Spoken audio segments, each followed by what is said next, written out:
और अब बात सत्ता की करेंगे, क्योंकि दिल्ली सत्ता का भी केंद्र है।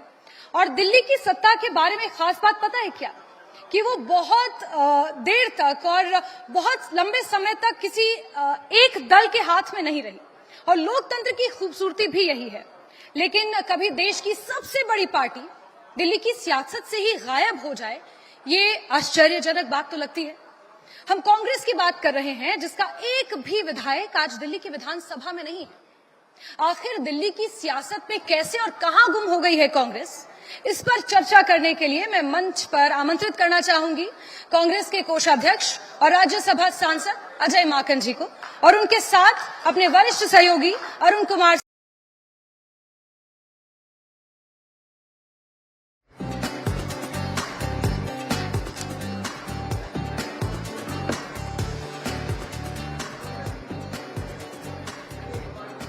क्यों?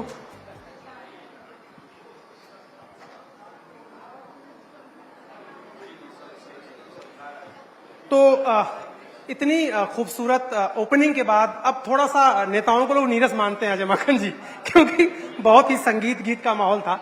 पहले तो मैं पूछ लेता हूं, धुरंधर आपने देखी क्या? हाँ, धुरंधर 1 देखी है और 2 अभी देखना है। 2 से बहुत परहेज कर रहे हैं आप लोग। नहीं, परहेज नहीं कर रहे, टिकट नहीं मिल रही। हाँ समय नहीं मिला। अच्छा, जैसा कि आपने देखा होगा कि वीओ में हमारी सहयोगी कह रही थी कांग्रेस दिल्ली में 15 साल शीला दीक्षित का राज था, आप विधानसभा अध्यक्ष मंत्री, जीरो कैसे चलेगी और इस जीरो से मतलब फर्श से अर्श पर ले कैसे जाएंगे अजय माकन जी आप?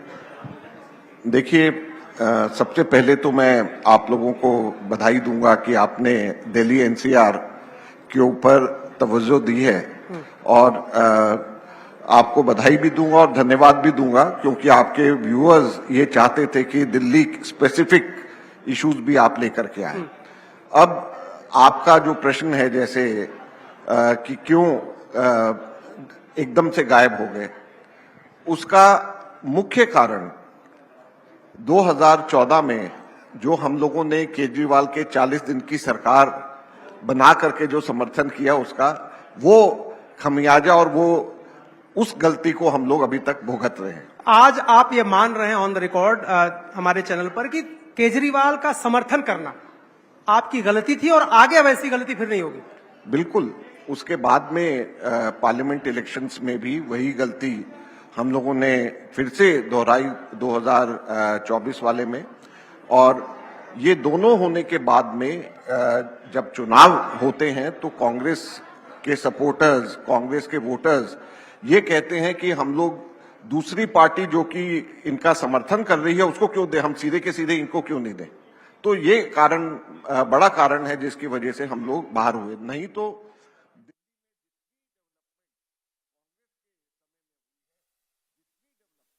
चाहे वो पब्लिक ट्रांसपोर्ट की सीएनजी की बसेस की रही हो, उस वक्त मैं ट्रांसपोर्ट मिनिस्टर था, मेट्रो चाहे लेकर के आने की बात रही हो, चाहे फ्लाईओवर्स की बात रही हो, चाहे बिजली की प्राइवेटाइजेशन करके बिजली, पहले दिल्ली के अंदर पावर राइट्स हुआ करते थे, ये सारी की सारी चीजें कांग्रेस और शीला दीक्षित जी की देन रही है। और दुख की बात यह है कि ये सारे के सारी चीजें, मास्टर प्लान दिल्ली में हम लेकर के आए जब कोर्ट सीलिंग के ऑर्डर दे रहा था, और मास्टर प्लान का ऑर्डिनेंस विद इन 2 वीक्स हम लोग लेकर के आए और पूरी दिल्ली के अंदर सीलिंग बंद कर दी। जितने भी आज ये कमर्शियल एरिया, चाहे लाजपत नगर मार्केट, अजमल खां मार्केट आप देख रहे हैं, ये सब रेगुलराइज हुए क्योंकि हम लोग मास्टर प्लान लेकर के आए, हम डेवलपमेंट लेकर के आए। हमारे टाइम पे 7000 बसेज डीटीसी की हम छोड़ करके गए, आज भी 7000 है। उस वक्त 2001 के सेंसस के हिसाब से 1 करोड़ 40 लाख के करीब की पॉपुलेशन थी, आज 2 करोड़ 20 लाख की पॉपुलेशन के ऊपर भी उतनी बसें हैं जितनी बसें हम छोड़ करके गए। लेकिन सर, सवाल तो ये है ना, इतना कुछ कर दिया आपने दिल्ली वालों के लिए, लेकिन दिल्ली वाले आपके साथ क्यों नहीं खड़े हैं आज? यही तो सवाल। इसीलिए यही तो मैं, पॉलिटिकल हम लोगों से गलती हुई, और जब आप सेकंड फिडल खेलें, दिल्ली के अंदर हमेशा 2 कॉर्नर्ड कंटेस्ट रहता है, बाइपोलर रहता है। जब आप सेकंड फिडल खेलें, किसी एक फोर्स को आगे बढ़ाएं, हमने 8 सीट्स हम जीते थे और 28 वाले को जब हम सपोर्ट कर रहे हैं तो हमने अपने आप को, when 2 unequals merge, 1 submerges the other emerges, हम सबमर्ज हो गए, वो इमर्ज हो गए। एक बात बताइए, केजरीवाल जी तो पूरा छाती पीट के बोल रहे हैं कि मैं तो छूट गया, मैं तो बरी हो गया।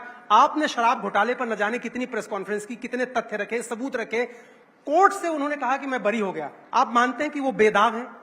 देखिए, मैंने उस वक्त भी लिकर स्कैम के बारे में जो पब्लिक डोमेन में जो कागजात थे उसके बेसिस के ऊपर मैंने बात करी, और अभी भी पब्लिक डोमेन में जो कागज हैं उसके बेसिस पे मैं कहूंगा लीगली प्रूव करना किसी को जब तक ना हो जाए हमारे यहाँ पे दोषी नहीं कहा जाता।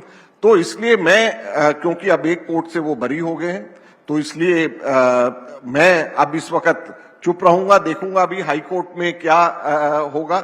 लेकिन मैंने उस वक्त भी जो भी आरोप लगाए लिकर स्कैम में वो पब्लिक डॉक्यूमेंट्स के बेसिस पे लगाए, जिसपे मेरे को अभी भी विश्वास है। आपको विश्वास है कि केजरीवाल शराब घोटाले में संलिप्त है? मैंने कहा ना अभी कि जब अब कोर्ट से निचले कोर्ट से बरी हो गए तो मैं अब इसके बाद में क्या कह सकता हूं। लेकिन जो मैंने आरोप लगाए, उस आरोप जो कागज के ऊपर आरोप लगाए वो कागज और तथ्य बिल्कुल सत्य थे। एक सवाल और है, आम आदमी पार्टी में इतनी भगदड़ मची हुई है, स्वाति मालीवाल तो पहले से ही बागी थी, अब राघव चड्ढा भी हो गए। आपको क्या लगता है, राघव चड्ढा को तो जानते हैं आप पहले से? मैं भी जानता हूं और सब लोग जानते हैं, राघव चड्ढा जी को अच्छे से जानते हैं। और अच्छा, अभी से एक बात नहीं, बताइए, और सिर्फ राघव चड्ढा और स्वाति मालीवाल आप क्यों कह रहे हैं? कुमार विश्वास, योगेंद्र यादव, प्रशांत भूषण, ये सारे के सारे लोग, इवन किरण बेदी और अन्ना हजारे, हाँ। ये सबके सब लोग थे, सबके सब लोग तो चले गए। आप सिर्फ दो की बात क्यों कर रहे हैं? इसलिए कर रहे हैं कि उन दोनों ने परेशान कर रखा है केजरीवाल को। नहीं, अच्छा, एक बात बीच में मैं पूछना चाह रहा हूँ, राघव चड्ढा को पहले ज्यादा जानते थे बखूबी, जब उन्होंने शादी कर ली परिणीति से ज्यादा वायरल होने लगे, रील बनाने लगे तब से। क्योंकि मैं पहला पॉलिटिशियन, शायद आप कॉफी के बहुत शौकीन है मैं जानता हूं, और आपकी कॉफी भी शायद देश से आती है कि विदेश से, मुझे नहीं पता, बट आप शौकीन है। राघव चड्ढा पहले पॉलिटिशियन है, हम लोग भी पार्लियामेंट कवर करते करीब करीब 1.5 दशक हो गए, हाथ में कॉफी लेकर के वो पार्लियामेंट के अंदर आते हैं, और ये इंडियन पार्लियामेंट के लिए तो बड़ी अजूबा सी बात है। तो बाद में ज्यादा आपको जब मशहूर हो गए, रील बनाने लगे, तब ज्यादा आप जाने उनको कि पहले से जानते हैं? देखिए, दिल्ली की पॉलिटिक्स में कोई भी आता है तो मैं तो उनको पहले से ही जानता हूं। राजेंद्र नगर से विधायक थे पहले, और वो क्षेत्र मेरे पार्लियामेंट्री नई दिल्ली लोकसभा में है, जिसको मैंने 10 साल रिप्रेजेंट किया, तो मैं तो बहुत पहले से जानता हूं। बहुत लोग जो पहले नहीं जानते थे वो अब रील बनाने के बाद में जानना शुरू हो गए, लेकिन मैं उनको बहुत पहले से जानता हूं। और मुझे आम आदमी पार्टी के अंदर जो भगदड़ मची हुई है, आपने राज्यसभा के 2 लोगों की बात करी, हरभजन सिंह की आपने बात हरभजन सिंह भी आजकल उखड़े उखड़े से नजर आते हैं। तो ये सभी के सभी लोग जो राज्यसभा जो इन्होंने भेजे, सिवाय एक संजय सिंह के और एक संदीप पाठक के, बाकी तो कोई भी इनका राज्यसभा में इनके साथ खड़े नहीं रहते।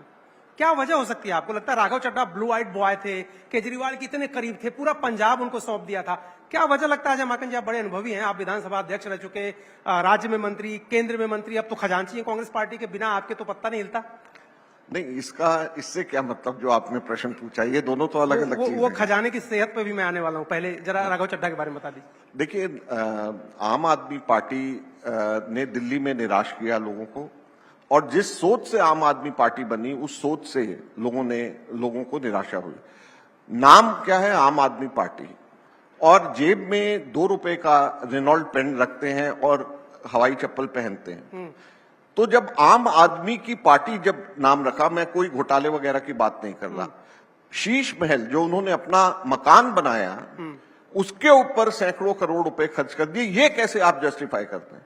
जो आदमी पहले एफिडेविट पे लिख करके कह रहा है कि मैं साधारण आदमी की तरह रहूंगा, एक कमरे के मकान में रहूंगा, जिसने एफिडेविट में कहा कि सिक्योरिटी पॉलिटिशियंस को नहीं मिलनी चाहिए, सिक्योरिटी लोगों की सुरक्षा के लिए होनी चाहिए, मुख्यमंत्री की सुरक्षा के लिए नहीं होनी चाहिए, आज उसके आगे 10 गाड़ियां और पीछे 10 गाड़ियां चलती हैं, और हवाई जहाज और हेलीकॉप्टर से वो पूरी की पूरे हिंदुस्तान की सैर करते हैं। कहां से हेलीकॉप्टर आते हैं उनके पास, हवाई जहाज?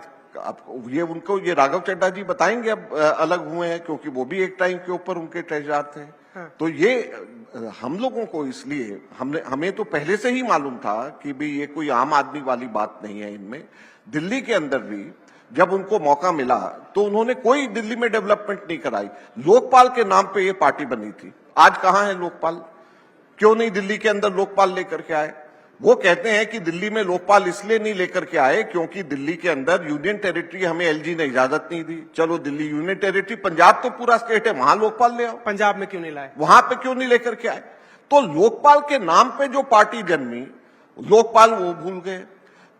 ईमानदारी के नाम पे, साधारण आदमी के नाम पे जो पार्टी बनी, शीश महल के अंदर वो रहने चले गए। तो ये ऐसी पार्टी के लिए लोगों को के बीच में गए और ईमानदार डॉक्टर मनमोहन सिंह के ऊपर आरोप लगा दिए, शीला दीक्षित पर ईमानदार शीला दीक्षित जी के ऊपर आरोप लगा दिए। तो जब सब लोगों के ऊपर आरोप लगाए, मनमोहन सिंह जैसा ईमानदार प्रधानमंत्री, मनमोहन सिंह जैसा काबिल प्रधानमंत्री हमारे देश के अंदर कभी भी ना तो पहले आया है ना कभी आएगा, मैं यहां पे दावे के साथ कह सकता हूं। और जितनी डेवलपमेंट मनमोहन सिंह जी ने हिंदुस्तान के लिए करी है, किसी ने भी नहीं करी। इतिहास, मनमोहन सिंह जी की उस प्रेस कॉन्फ्रेंस में मैं था जिसमें मनमोहन सिंह जी ने कहा, और मुझे गर्व है कि मैं मनमोहन सिंह जी की कैबिनेट में मिनिस्टर था। आपने तो उसमें बीसीसीआई से पंगा ले बिल्कुल मैंने लिया, और मनमोहन सिंह जी ने मुझे हर चीज में सपोर्ट किया। मैं 10 साल मनमोहन सिंह जी की कैबिनेट में मिनिस्टर रहा, मिनिस्टर ऑफ स्टेट से उन्होंने मुझे प्रमोट करके इंडिपेंडेंट चार्ज दिया, फिर कैबिनेट में लेकर के गए। मुझे इस बात का गर्व है। और मैं फिर ये कहता हूं कि मनमोहन सिंह जैसे आदमी के ऊपर जिसने आरोप लगाया, उसके जैसा नीच किस्म का इंसान नहीं हो सकता। अब आपने बोल दिया नीच, अब तो ये अब बोल दिया तो बोल दिया। इसमें भी बवाल होगा। तो एक सवाल मेरा ये है कि ये जो रेखा गुप्ता जी हैं वर्तमान में सीएम, वो तो चले गए खैर केजरीवाल जी, अब ये कैसा काम कर रही है, ये ठीक कर रही हैं आप? देखिए, पिछले 1 साल में एक पहला साल तो हनीमून पीरियड होता है और वो पूरा देना चाहिए कि भी अपना जो करना है। मैं संतुष्ट नहीं हूं क्योंकि दिल्ली की जो सबसे बड़ी समस्या एयर पोल्यूशन की है, उस पर आपने काम भी काफी किया हुआ है। हाँ, उस पे मैं रिसर्च भी करता हूं, बोलता भी रहता हूं। और एयर पोल्यूशन का मैं इसलिए भी करता हूं, मैं खुद ट्रांसपोर्ट मिनिस्टर था जिस वक्त हमने सारी बसें सीएनजी में दिल्ली में करी। अभी मैंने जैसे बोला कि एयर पोल्यूशन दिल्ली में है, जब वर्ल्ड बैंक की सीईओ से पूछा गया इंडिया के बारे में तो उन्होंने कहा दावोस में कि वर्ल्ड बैंक की तरफ से मेरी एक ही सलाह है कि इंडिया की डेवलपमेंट सब एक तरफ और इंडिया के अंदर शहरों में एयर पोल्यूशन एक तरफ, जब तक उसको ठीक नहीं करेंगे नहीं होगा। तो दिल्ली के अंदर एयर पोल्यूशन और खराब हमारा होता जा रहा है। जब तक पब्लिक ट्रांसपोर्ट ठीक नहीं करेंगे ये ठीक नहीं होगा, और ये सब चीजें करने की जरूरत है। सर, 2-3 छोटे-छोटे सवाल। एक तो पवन खेड़ा साहब को जो जिस तरह से कह रहे हैं कि मैं उनको जिन शब्दों का इस्तेमाल किया मैं नहीं कहूंगा, उनको पेड़ा बना दूंगा, पवन खेड़ा के साथ पार्टी खड़ी है? बिल्कुल खड़ी है। राहुल जी ने भी खुद कल बोला है, हम सब लोग खड़े हैं। और जिस तरीके से हिमंता बिश्वा ने जिस तरीके से जवाब दिया है, मैं समझता हूं कि वो सीधे सीधे इस बात का प्रतीक है कि कैसे वो घबरा गए। तो अजय माकन जी थे, कांग्रेस पार्टी के खजांची हैं, राज्यसभा के सांसद भी हैं, और फ्रीबीज सवाल पूछने का समय खत्म हो गया। अजय माकन जी से हम इजाजत चाहेंगे। बहुत शुक्रिया आपका न्यूज 18 इंडिया के इस नए चैनल के लॉन्च के कार्यक्रम में आप आए। अजय माकन जी, आपका बहुत बहुत शुक्रिया। शुक्रिया। बहुत बहुत शुक्रिया अजय माकन जी। हमारे सीनियर कॉलीग अरुण सिंह ने उनसे बातचीत की। देखिए, डेमोक्रेसी में बहुत इंपॉर्टेंट है कि विपक्ष और विपक्षी पार्टियां बहुत मजबूत रहें, जिससे कि सरकार की जवाबदेही बनी रहे।